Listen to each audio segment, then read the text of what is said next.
Welcome to Crossroads. I'm your host, Joshua Phillip. Today we have Jennifer Huddleston, and she's with the Mercatus Center. And really great having you on, here to talk to us about regulation on things like scooters, rideshare apps, and these types of things. And, you know, the effect of restrictions on these types of, kind of up and coming ways of transportation, alternate ways of transportation that I think consumers want, but that government sometimes doesn't want for various reasons, and we can talk about that. I assume it's because it takes money away from the things they want people to use, like, say, the subway, or the taxi medallions in New York, for example, which they make a lot of money off of. But that's you can tell us about that, I guess. Well, thank you for having me on the show today. It really is interesting because one of the things you mentioned that we've seen kind of uniquely with micromobility, scooters, bike shares, and some really cool things coming along with things like dockless mopeds, is that they aren't necessarily taking away from traditional transportation modes, they're supplementing it. It's becoming a broader transportation ecosystem. And so particularly in cities and states that have let these devices in, we see that people often use them to, say, take a ride to public transportation or to go somewhere that they might not have otherwise gone. They really are helping cities solve a problem that has traditionally plagued them in terms of the last mile, that gap between where traditional transportation options end and where someone actually needs to get. And that's interesting. Now, I guess what is the big focus that you're working on right now when it comes to educating about why these things are good or necessary? We're on the verge of one of the biggest transportation renaissances any of us have seen in our lifetime. Not since Henry Ford and the Model T 100 years ago have we really seen transportation changing this quickly. What started about a decade ago with ride-sharing companies like Uber and Lyft is now moving on to some really exciting options with things like dockless scooters, as well as innovation in traditional cars with things like driverless technology, and could ultimately end up with things like flying cars, eVTOL, that we really see a change in how we get from point A to point B.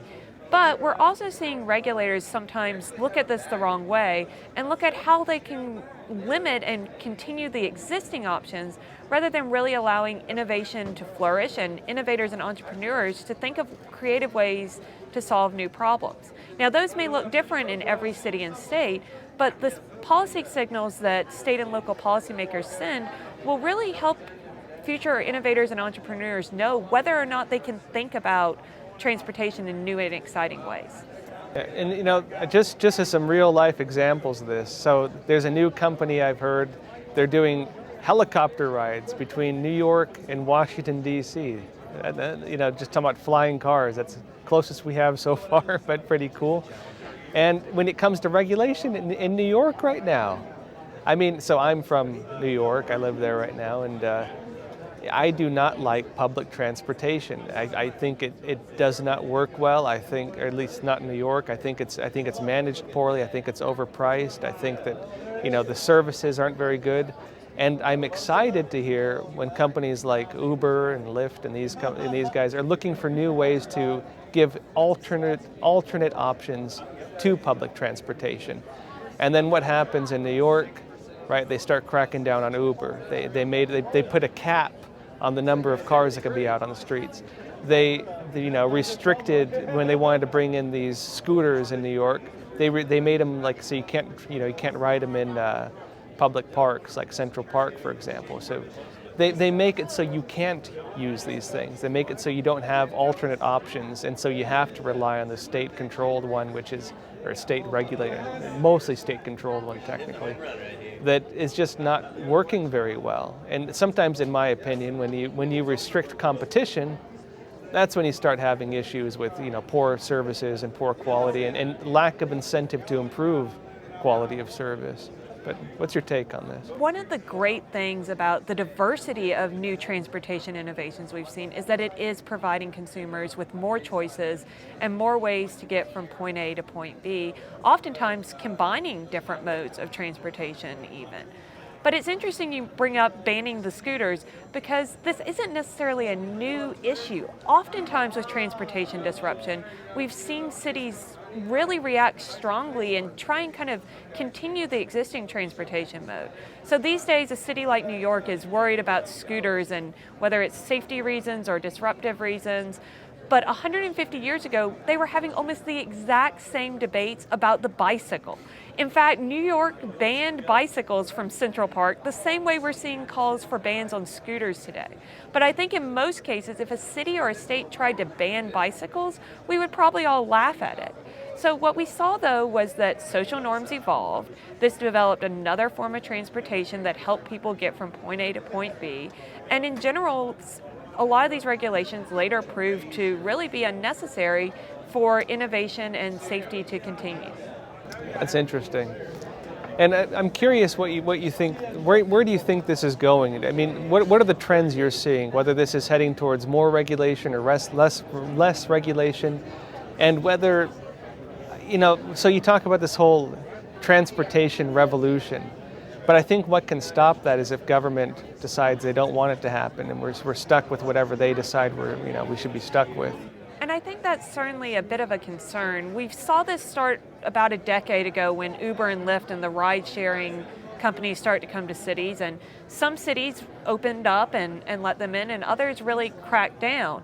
It also seems when it comes to new forms of transportation, be it scooters or bikes or mopeds or pogo sticks even, that some cities seem to have learned that they didn't crack down fast enough on the innovation the first time, and so they need to be harder and swifter and more authoritative with their bans. For example, when the scooters first came to Nashville, the city officials collected them all, took them to City Hall, and basically impounded them like a mother taking the toys away from a kid until the companies came to negotiate. On the other hand, a city like Memphis saw this as a potential innovative solution and actually invited one of the companies to come there and worked with the company in a collaborative way to come up with a solution to help their citizens and consumers have access to this new form of transportation.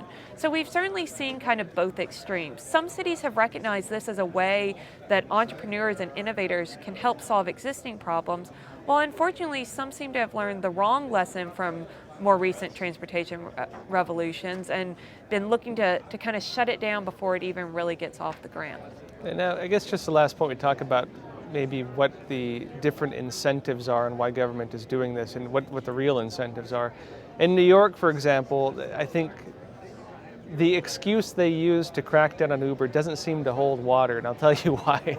I mean, so they came out and they said, oh, well, there are too many cars in the streets, there's too much congestion. If we allow Uber on the street, it's going to create more congestion. Of course, you could argue that, well, it's creating less congestion because people can use Uber instead of driving their own car. They can get a carpool with Uber and things like that. It's arguable whether that's accurate or not.